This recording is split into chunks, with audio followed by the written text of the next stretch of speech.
Bonjour.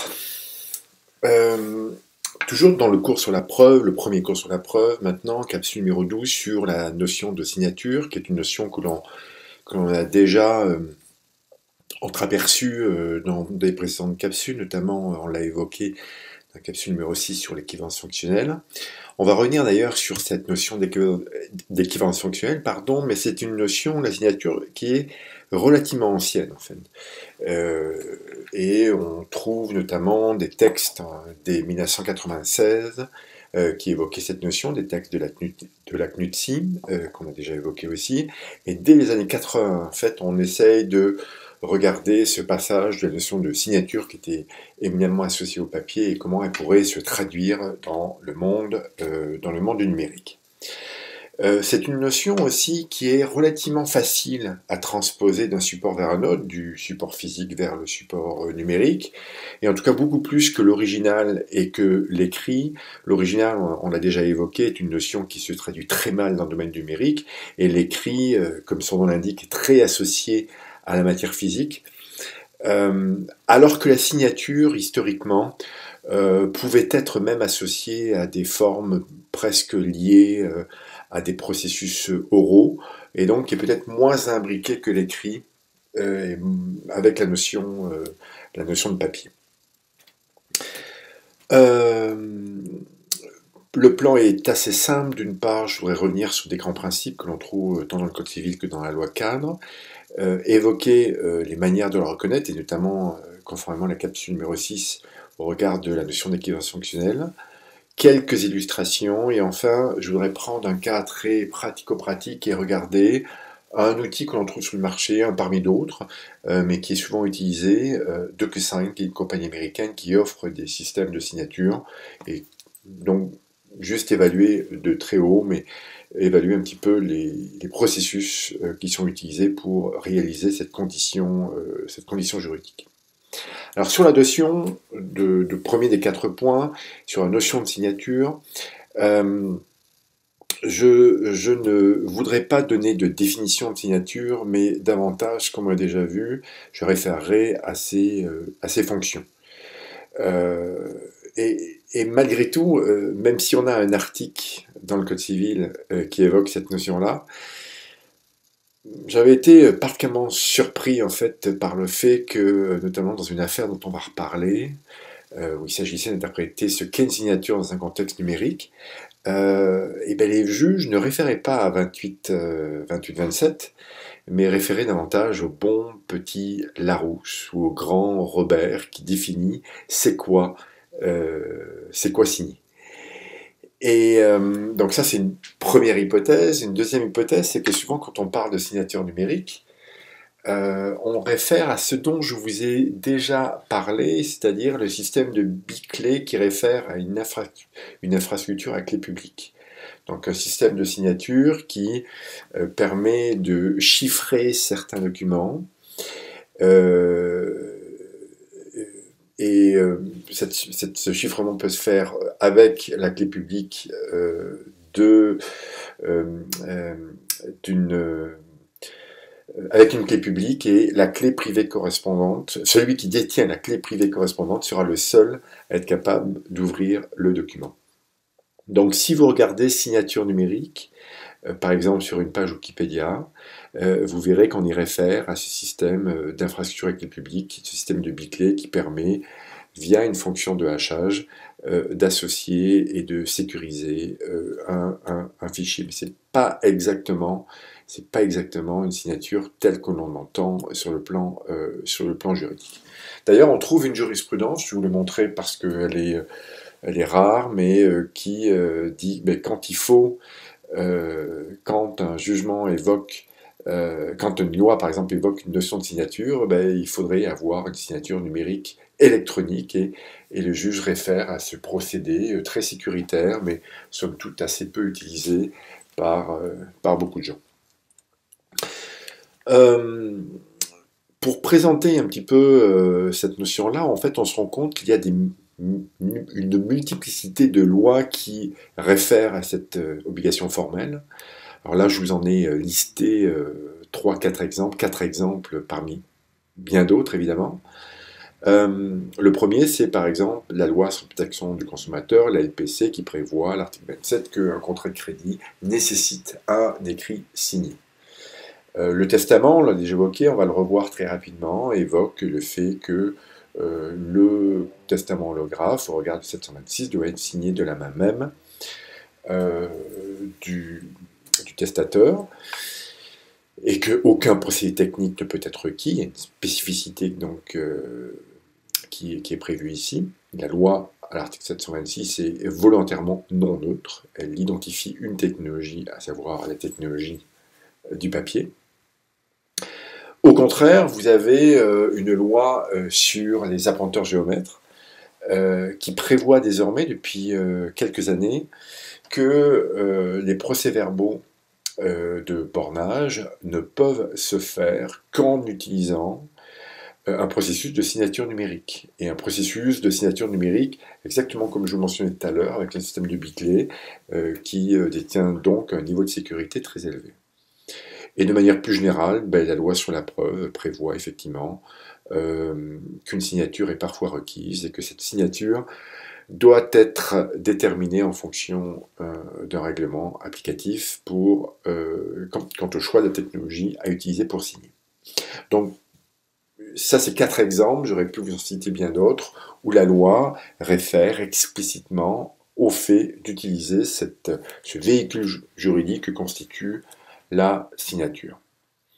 Alors, contrairement à 2-3 exemples que je vous ai donnés plus tôt, le plus souvent, la loi est neutre, pour reprendre cette expression que je n'aime pas tellement, vous le savez, capsule numéro 5, est neutre dans le sens qu'elle n'établit pas de procédé particulier à utiliser. C'est le cas des écrits sous seing privé, c'est le cas dans le code civil évidemment, c'est le cas des cessions de droits d'auteur, l'article 13 alinéa 4 de la loi sur le droit d'auteur, c'est le cas des prospectus en matière de loi sur les valeurs mobilières, c'est le cas, on aura l'occasion d'y revenir dans le cours sur la procédure civile, article 99 du nouveau code de procédure civile, nouveau il n'est plus tellement depuis le 1er janvier 2016, mais quand même c'est une expression consacrée, qui elle aussi établit que quand on désire créer un acte de procédure, celui-ci doit être signé, il n'y a aucune identification d'un procédé particulier à utiliser pour ce faire. Un autre article, toujours sur cette notion, outre 28-27, dont il faut parler, c'est l'article 39 de la loi cadre, donc en 2001, qui établit qu'une signature, en fait, peut servir à l'établissement d'un lien entre elle, cette personne-là, et un document. Et effectivement, un écrit sous seing privé, généralement, la signature apposée sur le document papier, par exemple, va être un moyen de faire un lien entre le document en tant que tel, les obligations qui sont identifiées, et celui qui s'engage. Et donc, la signature peut être apposée au moyen de tout procédé qui permet de satisfaire les exigences de l'article 28-27. Donc, là encore, on établit nommément ce principe du caractère agnostique sur le plan technologique si on n'identifie pas une technologie en particulier. Je voudrais mettre en perspective aussi les définitions que l'on trouve de manière assez similaire d'ailleurs dans le reste des provinces canadiennes, où clairement, au regard d'une loi qui date de 2000, la loi sur le commerce électronique dans le cadre de l'Ontario, on établit en fait qu'une personne crée ou adopte en vue de signer un document et qui sont dans le document et qui sont joints ou associés. Donc on a une définition très large en fait de cette notion-là.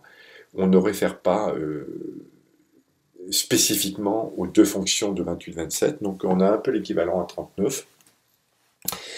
Et d'une manière générale, relativement à cette notion, on est capable d'apercevoir une permissivité assez grande de la part de la jurisprudence, où tout et n'importe quoi peut constituer une signature, au regard d'une approche contextuelle de la part des juges, et au regard, en fait, si je prends un obitaire au paragraphe 30 d'une décision Rennes contre McGiver en 2018, au regard en fait du contexte, comme je vous le disais, et notamment de l'importance d'attestation, et d'autre part en faisant preuve de la souplesse nécessaire pour permettre le recours à une technologie en constante évolution. Donc, il faut tenir compte du fait que c'est normal qu'on arrive avec des procédés qui soient de plus en plus modernes et que le droit a pour mission, si je puis dire, d'intégrer cette nouveauté-là, encore une fois, avec une certaine souplesse. Alors, on l'a déjà vu dans la capsule numéro 6, la signature s'analyse beaucoup, plutôt que se définir, en fait, s'analyse au regard des fonctions qu'elle est supposée satisfaire, et ça nous amène, évidemment, on ne va pas y revenir en profondeur, à cette notion d'équivalence fonctionnelle que nous avons vue et qui est nommément établie, notamment à l'article 1, alinéa 3 de la loi cadre. Mais également, et j'ai recopié la section 3 qui identifie spécifiquement cette notion d'équivalence de documents servant aux mêmes fonctions. Alors, malgré tout, spécifiquement sur la signature, j'aimerais identifier, en termes d'équivalence fonctionnelle, comment la signature doit s'interpréter, tant au regard de la rédaction des lois que de l'interprétation des textes, et notamment de l'interprétation théologique, qui, nous l'avons vu, est très proche de cette notion d'équivalence fonctionnelle. Et relativement à la signature, il y a un article du professeur Devez de 2001 que je trouve particulièrement éclairant, qui, relativement à la signature, en fait, faisait une vieille distinction que l'on trouvait en droit romain, relativement tant à l'actum et à l'instrumentum qui est associé à certains documents. Et donc, un document peut avoir différentes fonctions. Il y a les fonctions qui sont associées à ce qu'on appelle l'actum, c'est-à-dire le procédé en tant que tel que constitue la signature, qui doit remplir, comme on l'a déjà vu, deux fonctions, une fonction d'identité et une fonction de manifestation de volonté. Donc, c'est une identification de fonction double qui est assez unanimement consacrée. C'est vrai au Québec, c'est vrai en Ontario, c'est vrai dans le reste du Canada, c'est vrai en France. Peut-être la spécificité qui d'ailleurs est source, on l'a vu dans une jurisprudence toute récente, il y a quelques jours, du 10 septembre 2020, la définition de 28-27 est susceptible de poser problème au regard de l'expression qui dit que la signature consiste dans l'imposition qu'une personne fait à un acte et en son nom d'une marque qui lui est personnelle. Et cette notion de marque qui lui est personnelle peut être, comme dans le cas de cette jurisprudence dont je vais dire quelques mots, problématique parce que marque personnelle, ben, c'est quand même assez associé à la notion de signature en tant que telle. Un NIP pourrait être considéré comme une marque personnelle également, mais c'est une notion, la notion de marque personnelle, que l'on ne trouve pas dans d'autres hypothèses, dans d'autres définitions fonctionnelles de la signature. Donc c'est presque une troisième condition que l'on peut trouver, outre l'identité et les manifestations de volonté, qui peut être interprétée, comme tout récemment encore, avec une certaine rigueur. Mais une chose est sûre, c'est que la raison d'être de la signature, dans ce cas-ci, est associée à la marque que l'on fait pour signifier tant son identité que le fait que l'on veut, que l'on souhaite s'associer aux obligations qui sont prévues dans le document. Donc on manifeste sa volonté de manière relativement explicite. Donc quand on parle de formalités, donc il y a déjà des formalités qui sont associées donc à ce comportement-là, pardon, et ce comportement-là va par exemple se manifester par simplement un nom dactylographié, écrit avec une machine. Et on trouve certaines décisions où le fait de mettre Vincent Gautret écrit la machine à la fin du document a été associé comme étant une signature. Je vous cite Arpin contre Grenier, une décision un peu ancienne, une décision de l'Alberta qui était dans le cadre d'une vente immobilière que j'évoquerai un peu plus tard. On a considéré que le prénom et le nom marqués en bas d'un courriel est associé à une signature.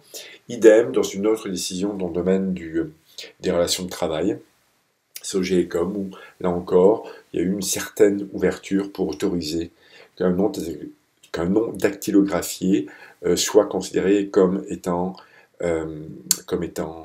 une signature.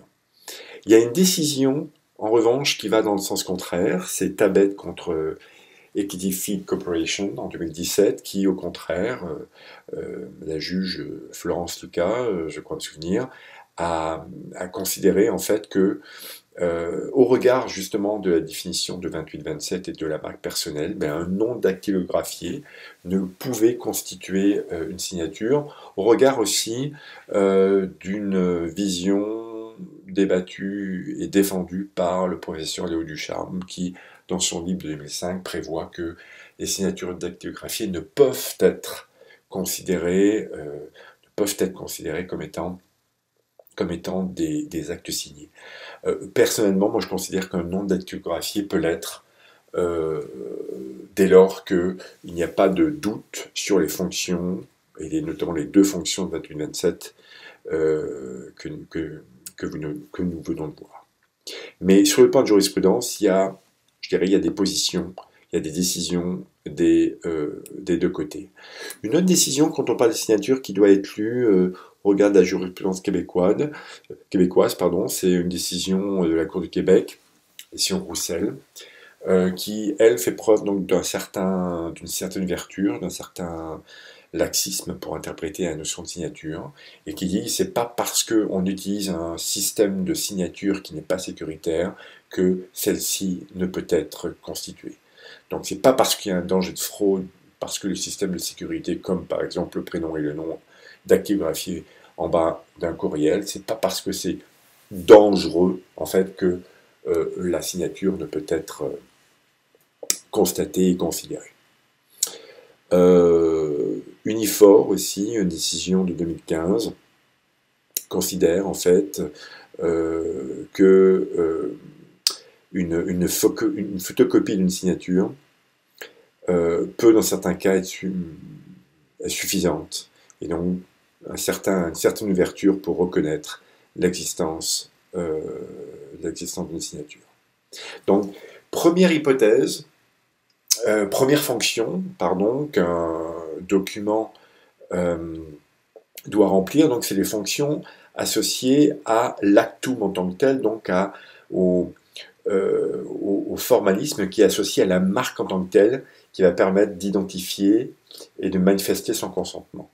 Mais parfois, il y a un autre formalisme qui est associé, non pas à l'actum, mais ce qu'en droit romain on appelait l'instrumentum, c'est-à-dire l'acte lui-même, le contexte lui-même, dans lequel on peut considérer qu'un acte signé est requis, afin d'y associer, je dirais, un certain formalisme.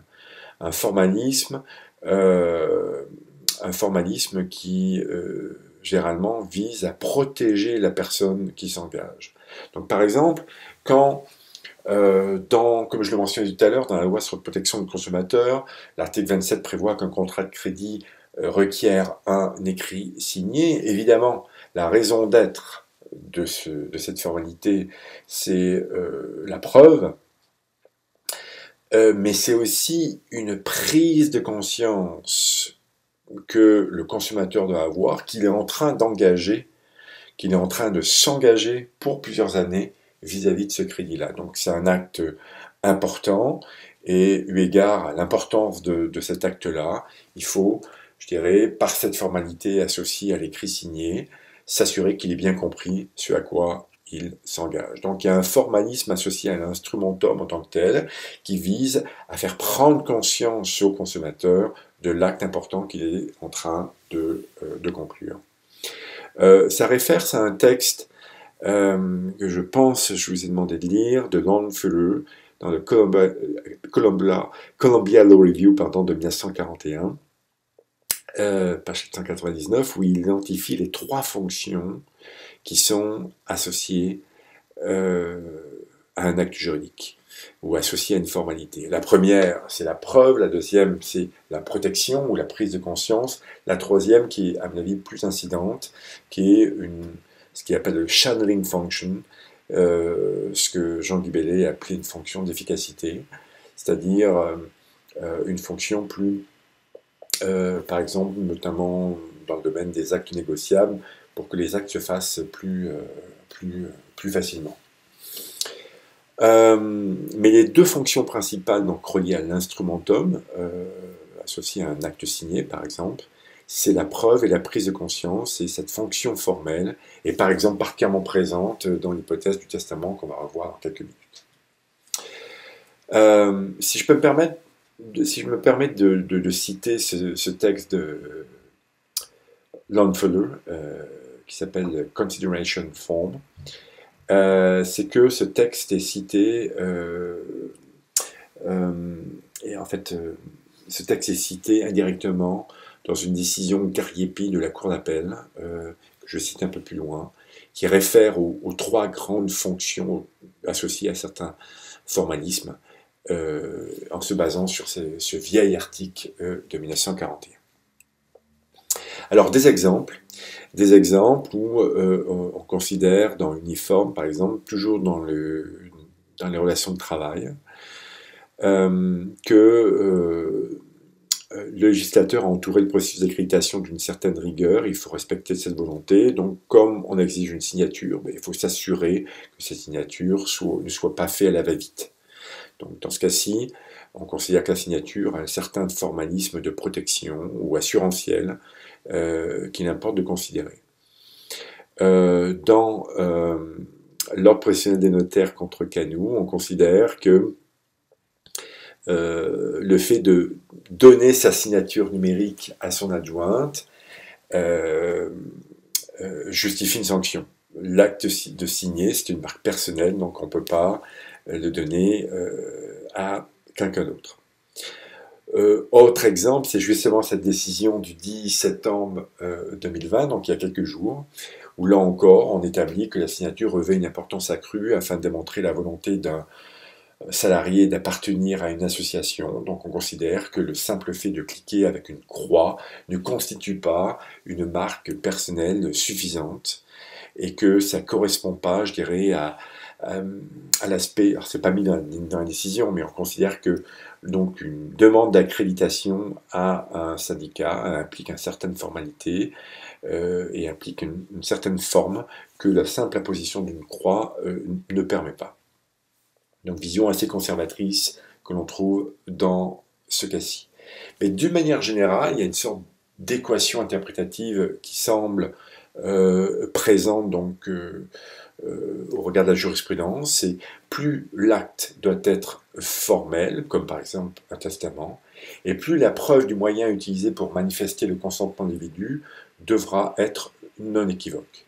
Donc, dans le cas d'un testament, c'est vrai qu'on va interpréter rigoureusement le fait qu'on ne peut pas utiliser un procédé technique comme le dit l'article 726, en conjonction avec l'article 714. On va l'interpréter restrictivement parce que dans ce cas-ci, le document, le formalisme associé au document est tel qu'on doit être absolument sûr de la volonté du testateur, dans le cas du testament. Donc cette équation interprétative me semble assez concrètement applicable, et j'aimerais en fait que l'on l'applique justement rapidement dans 4 exemples que nous allons voir rapidement. Alors d'une part, l'écrit sous seing privé. L'écrit sous seing privé, à l'article 28-26, établit que en fait, la signature est la seule exigence formelle pour qu'un écrit sous seing privé soit réalisé. Et je dirais que l'écrit sous seing privé a été interprété, la notion de signature dans l'écrit sous seing privé a été interprétée particulièrement densément dans une décision très intéressante, alors qui a été, où on a eu une approche assez rigoureuse de la notion de signature. Donc dans Tabet contre Equitify, il y avait une partie qui prétendait en fait qu'un contrat avait été signé, et pour faire la preuve de l'existence de ce contrat-là, avait mis en preuve un document qui correspondait en fait à une page web, où en bas de la page web, il y avait le nom des deux parties qui étaient dactylographiées. Et Et dans ce cas-ci, donc les faits étaient relativement simples et la décision, qui à mon avis était très juste en équité, était de dire, écoutez, je n'ai pas de preuve ici que la volonté des parties a été manifestée. Et je n'ai pas non plus de preuve, en fait, de l'identité des parties, parce qu'en fait, n'importe qui aurait pu écrire cette page web en question. Donc, une approche assez conservatrice, qui selon moi, encore une fois, en équité, est tout à fait juste. Peut-être dans cette décision-là, ce qui est plus contestable, c'est le fait de dire, en citant notamment Léo Ducharme, que une signature dactylographiée ne peut jamais respecter les conditions de 28-27, ce qui m'apparaît peut-être un peu trop général. Donc tout dépend du contexte qui entoure un tel acte.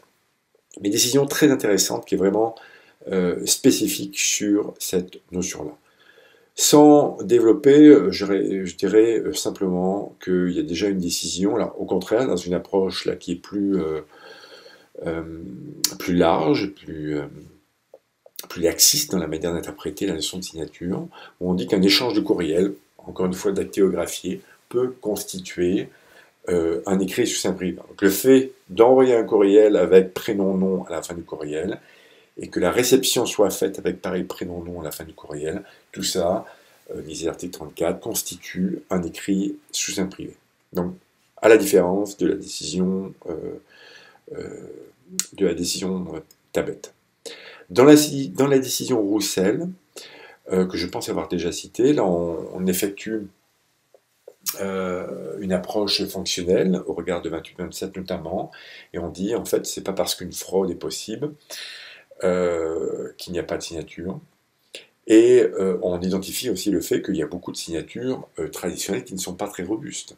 D'ailleurs, les actes de commerce au regard de la loi sur les actes de commerce doivent être signés, donc par exemple les chèques doivent être signés, mais si vous voulez signer un chèque de quelques dollars, vous verrez que peu importe le type de signature que vous allez faire dessus, vous pouvez signer Mickey Mouse, j'ai déjà fait, et l'acte, si c'est quelques dollars ou une dizaine de dollars, on ne va pas vérifier avec le spécimen de chèque et le spécimen de signature pour vérifier que la signature est la même. Donc très souvent les signatures papier ne sont pas très robustes, et donc d'après Roussel, avec qui je suis assez d'accord, c'est pas nécessaire d'avoir à chaque fois des niveaux de sécurité très élevés pour ce faire. Dernier point sur l'écrit sous seing privé, c'est que c'est une question que je développe notamment dans mon livre, et où il s'agit de dire, est-ce qu'on pourrait imaginer un écrit sous seing privé sous format vidéo? Et selon moi, oui. Et selon une approche fonctionnelle, oui, tant sur l'instrumentum que sur l'actum. Alors sur l'actum, sur le procédé, sur la manière de signifier ce consentement, donc il faut respecter simplement les deux critères de 28-27, identité et consentement. Alors l'identité, on voit la personne, donc ce serait même très sécuritaire. Et sur le consentement, ben, je pourrais dire oui, je le veux, par exemple. Donc on pourrait très bien respecter les deux conditions de l'actum. Quant à l'instrumentum, c'est-à-dire les fonctions soit de preuve, soit de prise de conscience, on pourrait même densifier cette obligation-là en faisant quelques signes pour renforcer le fait que l'on a bien compris ce à quoi on s'engage. Je n'ai pas de jurisprudence à vous montrer, mais je vous invite à lire ce texte de Claude Fabien, 2004, qui évoque cette possibilité-là, sur lequel on pourrait très bien avoir un écrit sous privé sous format vidéo. Alors sur le testament, je vous ai repris ces deux articles qui vont un petit peu dans direction opposée, 726 et 714. Deux articles qu'on a déjà vus dans la capsule 6 sur l'équivalence fonctionnelle, et suivant lequel, personnellement, moi je défends une vision assez rigoriste du fait de la fonction liée à l'instrumentum que constitue le testament, qui est très associé à la protection de l'individu. Donc je pense qu'il faut effectivement écrire le document du début à la fin et signer la date et la signature de la main pour s'assurer que la prise de conscience soit véritable. C'est ce qui transparaît notamment dans Gariepi, donc décision de cour d'appel que j'ai déjà cité tout à l'heure, où on considère notamment que L'article 714 est une application du principe selon lequel on ne saurait invoquer qu'une formalité n'a pas été accomplie lorsque le but pour lequel la formalité exigée a été complètement atteint. Donc on cite une autre décision de la Cour d'appel dans des circonstances à peu près similaires. Donc, identité, volonté, le problème n'est pas trop là, mais sur l'instrumentum, c'est vraiment la notion de protection, la fonction assurantielle, comme disait Jean Guy qui doit être considérée autour de cette formalité de l'article 726. Mais je le veux volontairement, je veux le traiter, cette question-là, rapidement, parce qu'on l'a déjà vu dans la capsule 6. Troisième et avant-dernière dernière illustration, c'est l'hypothèse des tickets de vitesse dans le cas de l'affaire Ville de Montréal contre Bolduc, où il s'agissait d'interpréter l'article 34H du règlement sur les formes des contrats d'infraction, qui requiert un certain nombre de conditions qui doivent apparaître sur, vous savez, sur le document que vous recevez quand vous avez un ticket, et notamment l'article 34H prévoit que ce document doit être signé. Or, ce qui est arrivé depuis quelque temps, c'est que pour aller plus vite notamment, plusieurs villes, notamment la ville de Montréal, permet en fait à ce que de tels documents, de tels constats d'infraction soient émis par une machine, un petit peu comme un terminal de paiement par carte de crédit. Donc il y a un document qui est produit avec déjà le nom de la personne, le type d'infraction qui est concerné. Ça permet d'en émettre plus rapidement. Mais si vous voyez ce type de constat numérique, si je puis dire, en tout cas qui provient d'un outil numérique, même s'il est imprimé, vous verrez qu'en bas, l'espace pour la signature a disparu. Donc il n'y a plus la signature avant de l'agent ou du policier. Donc, il y a eu tout un débat relativement à deux types de jurisprudence qui vont dans des sens contraires. Donc, Ville de Montréal, où on a considéré que même s'il n'y avait plus de signature, la condition de la signature était satisfaite. Au contraire, une décision à peu près dans les mêmes temps, relativement à la Ville de Québec, où dans des circonstances similaires, on a considéré que, écoutez, il y avait une signature qui n'était pas faite, donc le constat ne devait pas être considéré comme valide. Donc il y a une opposition qui s'opère entre les deux, un petit peu comme dans la vieille discussion, les vieilles oppositions entre les Canadiens et les Nordiques. Et en l'occurrence, c'est la position de Montréal qui a remporté la palme. Et on a donc considéré en cour d'appel qu'il y avait équivalence de signature basée sur les fonctions associées à l'actum, donc l'identité et la volonté, mais aussi équivalence par rapport à l'instrumentum. Et pourquoi? Parce que quand un policier vous remet le document, la raison d'être de la signature, c'est pas tellement un élément de protection, parce qu'en fait la signature elle est faite par le policier. Celui qu'on veut protéger, c'est pas le policier.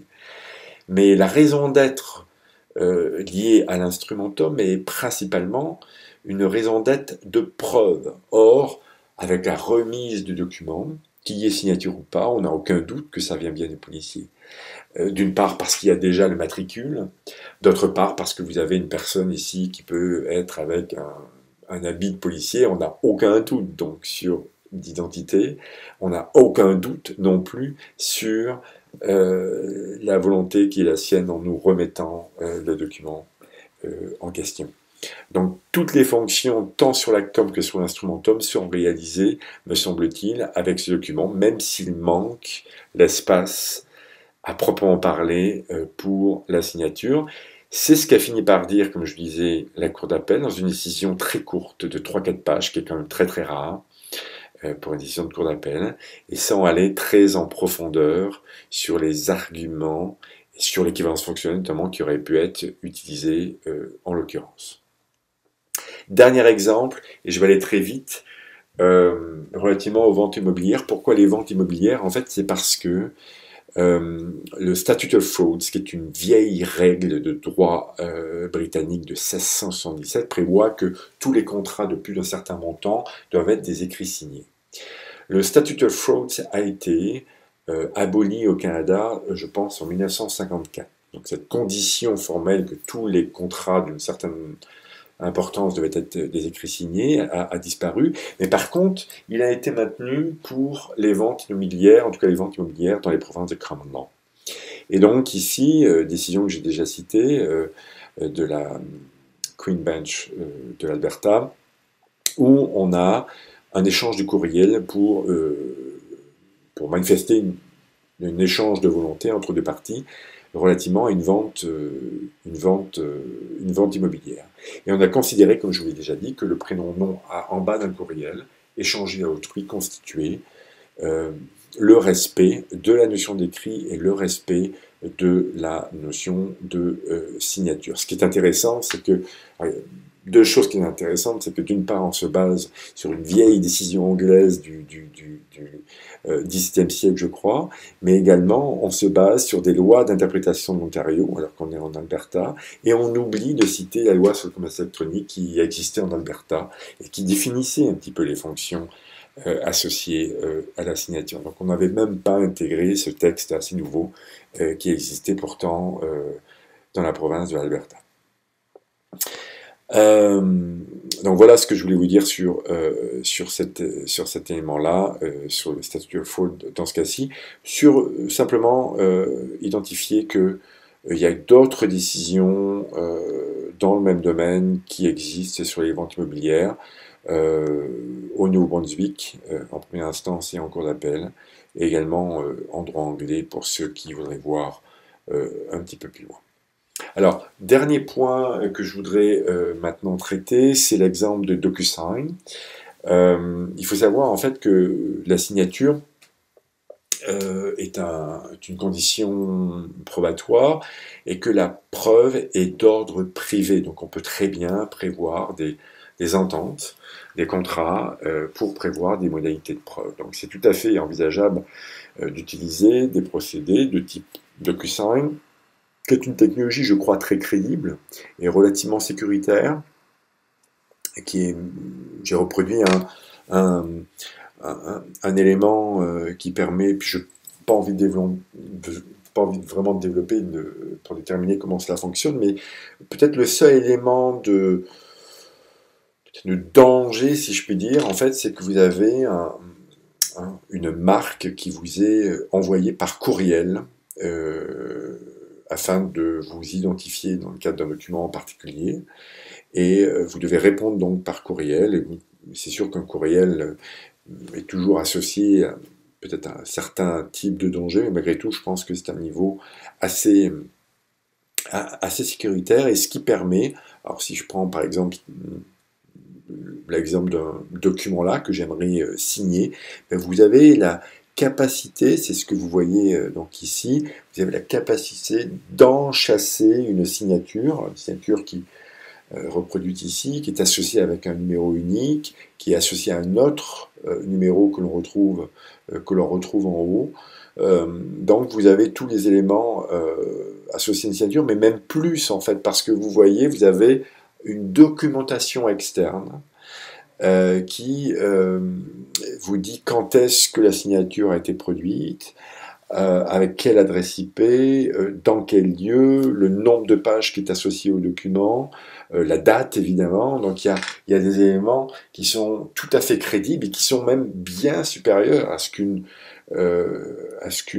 signature physique faite de la main, manuscrite, serait susceptible d'avoir. Donc vous avez, encore une fois, cette documentation externe qui est rendue disponible par ce prestataire de service, ce prestataire de signature,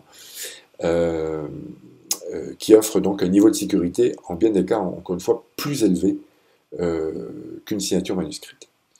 Alors par contre, donc, autant la procédure, la technologie m'apparaît assez sécuritaire, mais par contre, ce qui est intéressant, c'est de voir les contrats qui sont associés à ça, donc quand vous utilisez tel service, et évidemment, comme toujours, on y reviendra quand on verra sur quand on verra le cours sur les contrats, ben, il y a des clauses d'exonération qui sont éminemment classiques et malheureusement très exonérantes pour le prestataire de service qui dit que les services DocuSign, les documentations et le site est proposé tel quel.